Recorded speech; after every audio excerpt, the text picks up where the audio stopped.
All right, listen up. You're here. Good. Let's get one thing straight.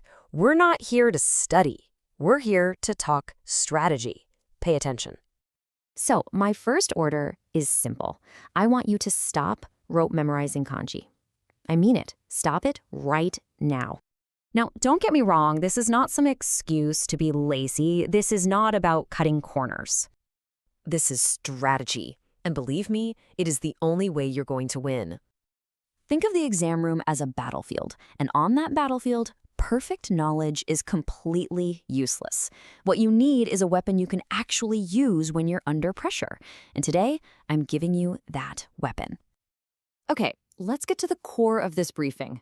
Before we go any further, you need to completely rewrite the definition of radical that you've got stuck in your head.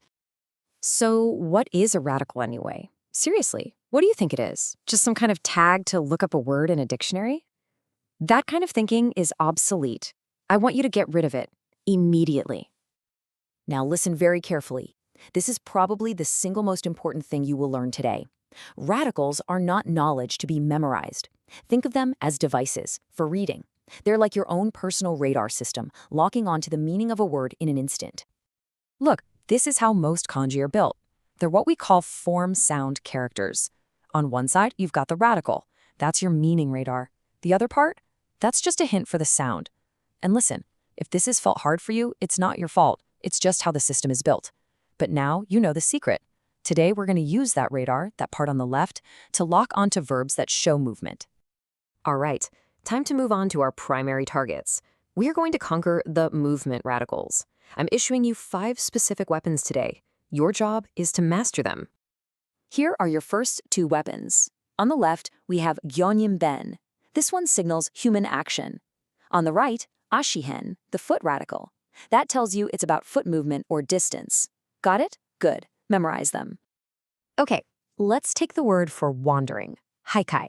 Yeah, those characters look complicated, right? But I want you to ignore the right side completely. Focus on the left. See that? Both characters have the human action radical. Instantly, you know this word is about a person moving around, wandering. That's all you need. That's enough. You get the point, you move on. Same exact strategy here. You see to step, fumu, and to jump, tobu. Don't get bogged down in the details. Just look to the left. What do you see? The foot radical. So you know it's an action done with the feet. It's that simple. Understood? Okay, good. Now let's broaden our perspective a bit, moving beyond just human movement. On the left, you've got the car radical,くるまへん. This represents transport, but also systems. And on the right, the boat radical,ふねへん, which, you guessed it, is for water transport. Now, this is important, so listen closely. The car radical, it's not just about cars. It can mean wheels or transport in general. But, and this is critical for N1, it often signifies systems. So when you're reading a tough article about society or economics and you see this radical, that's your signal. It's telling you, hey, we're talking about a system, about logistics. The boat radical is a bit more straightforward. It's pretty much always used for large ships, boats, things that travel on water. The radical gives you the meaning, water transport, and the other part gives you a clue to the sound. See? It's a perfect system when you know how to read it. All right, time for your final weapon for today, and this one, well, this is the boss character of N1 and N2 kanji. It's called shinにょう. I need your full attention here. This radical doesn't just mean movement. It signifies something deeper, progression, and the entire process of change. Let me give you an example. The word meiyu can mean you're physically lost on a road, but it can also mean you're lost in thought. That's a kind of psychological journey, right? Or take fuhian, which means universal. It describes how an idea spreads everywhere. That's a process of progression. So from now on, when you see this radical, I want you to think beyond just physical movement. Think process. Think change. Okay, let's summarize the mission. It is absolutely crucial that you draw a very clear line between how you study and how you're going to perform on the battlefield. So here are your rules of engagement. Rule 1. When you're studying at home, yes, of course, you confirm the exact meaning and reading. But Rule 2, during the exam, you use only the general direction of the meaning that the radical gives you.